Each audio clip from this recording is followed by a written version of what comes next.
and you should be able to see my hands. Okay. I have some clay that needs to be wedged. It's actually gotten a little bit dry. So I'm gonna take it off. Just take it off that block. Let's say that's what I want to wedge. And I will try to push it down. Watch my hands, the action. It's a roll, a bring back, a roll, and a bring back. This clay is awfully hard. It's hard to maneuver. So what I would do with this, instead of trying to wedge it when it's this hard, is cut it with my wire.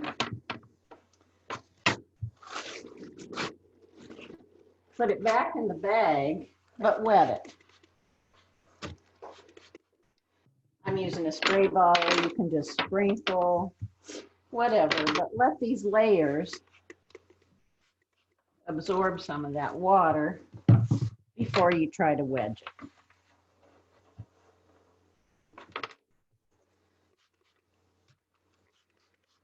And of course, close the bag nice and tight so that it's going to hold that moisture. Now I have another bag of clay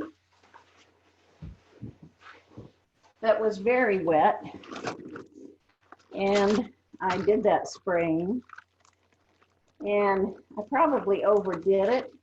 This is really wet, so I want to show you an example of, should your clay get quite wet in that bag, I would just pull the bag off of it. The bag's going to be real gooey inside. That's okay. Just save it for the putting the clay back in there. And you can see it's quite tacky on the outside. And some of it is downright gooey, like that piece right there. It splashes, okay?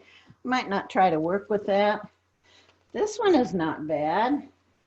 Much easier to roll, okay? So, you don't want your surface to get too mucky. You can scrape it up. You can go to a drier part of the board. But I want you to watch my hands. I'm pressing down with the palm of my hand and away from me.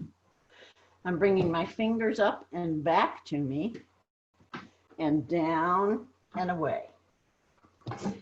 And I'm also keeping my hands on either side so that it doesn't just become a big cigar. So I'm going down and away, pulling it back. Down and away, pulling it back. That makes the clay go into a spiral. And hopefully eliminates the air bubbles in that clay. When you put pieces of clay into the bag, there's bound to be air bubbles. So this wedging, down and away, bring back, down and away, bring back, down and away. When you bring it back, you're kind of pressing with your hands here too. So after a while, it's got this shape to it. It kind of looks like elephant ears. There's the trunk and there's the ears. But that's the method of wedging. And you want to do it often enough so that you get all those air bubbles out. And you do that just by, see, each spread, the clay is going narrow on the table and getting any air out. This is just about the perfect consistency. I am putting my weight into it, pressing it away from me. I got my feet on the floor such that I'm not just trying to do this with my arms. or my hands. I'm using my whole body to kind of roll this back and forth.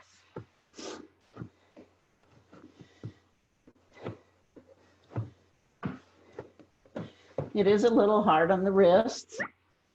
I don't know the answer to helping with that. If it gets too long this way, give it a nice pound on the table. And you can see the circular pattern there in the clay. So that's wedging. This one I've done, oh, I might do it 30 times. And towards the end, I could go fast, not think about it, and I'd be ready to roll this clay out. Thank you.